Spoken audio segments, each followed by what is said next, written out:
Hello दोस्तों, आप देख रहे हैं क्लब संदेश न्यूज चैनल। मैं हूं अनिल कश्यप। हम बलिया से चल के गोरखपुर आए हुए हैं। गोरखपुर में तमाम बुद्धिजीवी लोगों से मिलके सक्सेस लोग हैं, उनकी कहानियों को जानने का प्रयास कर रहे हैं, अपने व्यूअर्स को दिखाने का प्रयास कर रहे हैं।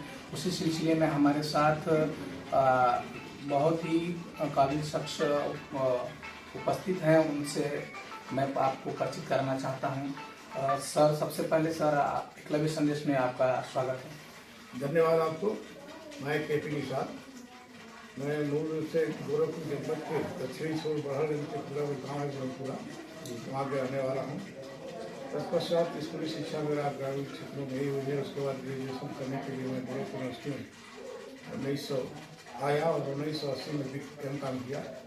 काम करने के बाद मुझे तुरंत सेवा मिल गया, नौकरी मिल गया, तो मैं अकाउंटेंट के पद पर जो है सीबीओ ऑफिस देवरिया में तैनात हो गया। फिर मेरी तैयारी होती रही। मैंने लोक सेवा आयोग से एक बार पीसीएस की परीक्षा भी क्वालिफाई किया। जरूर मैंने गोरखपुर मंडल के सभी जिलों में जो है महाराजगंज, देवरिया, मऊ, आजमगढ़, तमाम जिलों में बलिया घूमते हुए पुनः गोरखपुर आ गया हूँ। इस समय रिटायरमेंट हो गया मेरा। मैं 2018 में रिटायर हुआ। उसके पहले मैं बलिया में भी कार्यरत था। वहाँ मैं असिस्टेंट कमिश्नर था, साथ साथ डिप्टी कमिश्नर का भी कार्य देख रहा था। वहाँ से ट्रांसफर होने के बाद पुनः मैं देवरिया आया। फिर मेरा प्रमोशन हो गया। फिर मैं उद्योग विभाग कुशीनगर में डिप्टी कमिश्नर के कार्य कर रहा। वहाँ से फिर देवरिया वापस आया। फिलहाल वहीं से है कि मुझे स्टेट की वैकेंसी आई और मैंने भरा, सिलेक्शन भी हो गया और मैं देवरिया में विशेष न्यायिक मजिस्ट्रेट पद पर कार्यरत रहा। कुछ दिनों तक, कुछ सालों तक कार्यरत रहने के बाद फिर मेरा वहाँ से सेवा समाप्त होने के बाद मेरा अपना ट्रांसफर मेरा हो गया। तो इस समय मैं अवकाश पर हूँ। फिर देखता हूँ कि आगे क्या हो सकता है।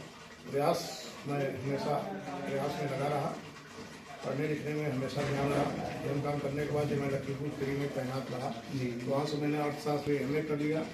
फिर जब वहाँ से ट्रांसफर होकर गोरखपुर आया तो मैं सेंट जॉर्ज कॉलेज गोरखपुर से एडमिन क्लास ला का चिंता था, वहाँ से LLB किया।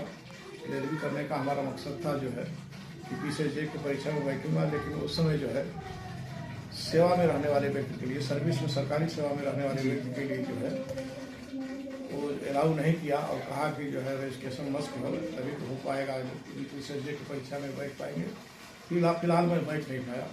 फिर 5-6 साल के बाद ये कंडीशन जो हटा लिया गया, लेकिन मैं उससे वंचित रह गया। फिर अब यही विभाग में मूल रूप से मैं उद्योग विभाग में अधिकारी रहा। वहाँ से रिटायर होने के बाद और भी अपने एडवाइजरी के काम में लगा हुआ हूँ।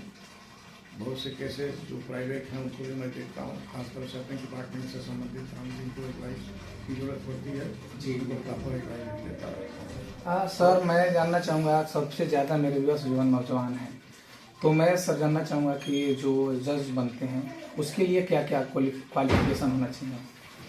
देखिए, क्वालिफिकेशन की तो जो है जैसा जैसा पद है उसके अनुसार क्वालिफिकेशन की जरूरत पड़ती है जी। लेकिन मैं चाहूँगा, मेरा संदेश रहेगा, मेरा एडवाइस यही रहेगा कि मैं सभी लोगों से, जो भी पढ़ने वाले विद्यार्थी हैं जी, पर उनके लिए यही कहूँगा कि शॉर्टकट कोई रास्ता नहीं है। अच्छे पद को पाने के लिए मेहनत करना पड़ेगा जी। तैयारी उनको समर्पित होकर करना पड़ेगा। बिना समर्पण के, बिना मेहनत के कुछ हासिल नहीं हो सकता।